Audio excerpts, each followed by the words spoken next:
Welcome back to the Real News Network. I'm Paul Jay. We're carrying on with our history of modern Egypt. We're now up to the most recent events as we lead into the mass protests. The elections that took place in October and December in Egypt were universally discredited. Candidates not allowed to run. Many people simply not allowed into the polling booths to even vote if they weren't going to vote for pro-Mubarak candidates. Now joining us to continue our story is Gilbert Achcar. Gilbert is a professor of development studies and international relations at the School of Oriental and African Studies in London, England. He's the author of the book, The Arabs and the Holocaust, The Arab-Israeli War of Narratives. Thanks for joining us again, Gilbert. Thank you, Paul. Why don't we pick up from this last election was essentially a fraud and enormous discreditation, even globally. Hardly anybody could recognize the results of the election. That takes place not long before the events in Tunisia. So perhaps pick up the narrative there. The last parliamentary election created a huge frustration, a huge resentment against Mubarak. I mean, the resentment has been building up for quite some time before the election, and the election came to increase it. And everybody understood that one of the reasons why Mubarak was just closing every possible door was that he wanted to secure his succession in the presidency.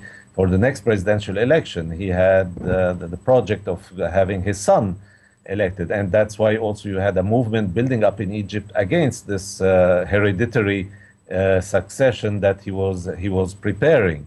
So, I mean, it is on the background of therefore, social, economic conditions over the whole region, with a very sharp inflation, prices of all of basic necessities like food, fuel, electricity, and the rest sharply on the rise, creating social resentment.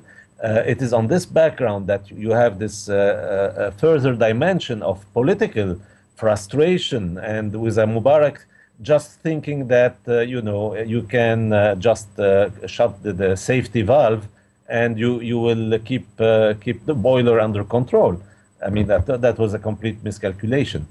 And as you said, the Tunisian events started in the aftermath of those Egyptian elections in late December, and led on the 14th of January to the victory represented by the downfall of the Tunisian president. And of course, this emboldened the mass movement and protest movement, not only in Egypt, but over the whole region. Now, the differences between the U.S. and Mubarak over the last couple of years, were they primarily about the Americans being concerned that the Mubarak presidency turning into a monarchy was going to alienate people so much from the regime and the military that what they wanted was the military regime without Mubarak? I mean, had it gotten to that point? They felt the need for reform. We know that from the WikiLeaks also, which give us an insight into how, the kind of reports that they used to get in Washington. And no doubt about the fact that they were conscious of the fact that this regime was creating a dangerous situation in Egypt, that the situation could explode at any moment. I think they had a sense of the fact that it couldn't continue like that. And so they wanted some forms of opening, controlled opening by the military, as we have seen in other countries, other US clients. Pakistan, Turkey, for instance, here are two countries where the military were in power, are still in power actually, are still the main backbone of power, and they let some degree of real political election. So Washington was contemplating some kind of development in that direction, at least for the presidential election. They didn't like the way Mohammed al-Baradei was treated by the Mubarak regime, and before him in 2005, the only man who was allowed to contest the election against Mubarak was Ayman Noor, and just after the election he was sentenced to 5 years jail on completely phony accusations.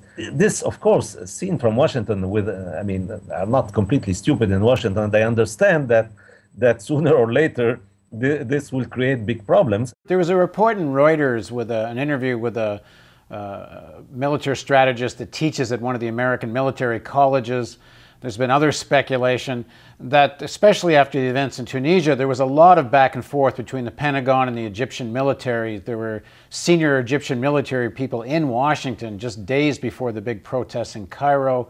According to this analyst, there was a discussion going on then about how do we get rid of Mubarak and keep the military regime. To what extent do you think this collaboration was going on, and what do we know about it? The movement that unfolded now over the last couple of weeks is basically the result of this accumulation of resentment at the popular level. And although it was less spontaneous than what you had in Tunisia, with the difference being that in Egypt, the initial movement was coordinated by movements in the opposition who called to the demonstrations. This is a result of the conditions that we mentioned. Now, Washington was trying to get the regime to devise some form of succession which would be more credible and therefore lead to some legitimacy, at least in the successor of Mubarak. They understood that the scheme of having Mubarak's son succeed him would be disastrous for the stability of the country. And they had talks with the military. And the military themselves, the rest of the military, were not very happy because, I mean, had Mubarak's son been elected, that would have been the first non-military, actually, I mean, the first man who is not originating in the military to become president. And so the military themselves were not happy with this perspective. And long ago it was said that Omar Suleiman would be the likely candidate of the military apparatus for the succession of Mubarak. But basically Washington was trying, I mean, not to overthrow Mubarak, but to convince Mubarak. I mean, they considered Mubarak as an ally, and the talks were just asking people to put pressure on Mubarak in order to bring him to the kind of reforms that Washington felt were needed. The contention between Suleiman and Mubarak's son then is not so much Suleiman worried about, or the armed forces worried about, whether there's a inherited handoff, as it is about keeping it within the military leadership family? On the one hand, but on the other hand also, I think it was clear to everybody that Mubarak himself had some degree, and still has some degree of social constituency, especially in the rural, in the countryside in Egypt. But his son doesn't have and wouldn't have had any kind of popularity. So that would have been a problem. And I think the military were aware of that. And that's why, as a consequence of that, Mubarak was hinting at the fact that he might represent himself to one more mandate in the presidential election, which are supposed to be to take place in the fall of this year.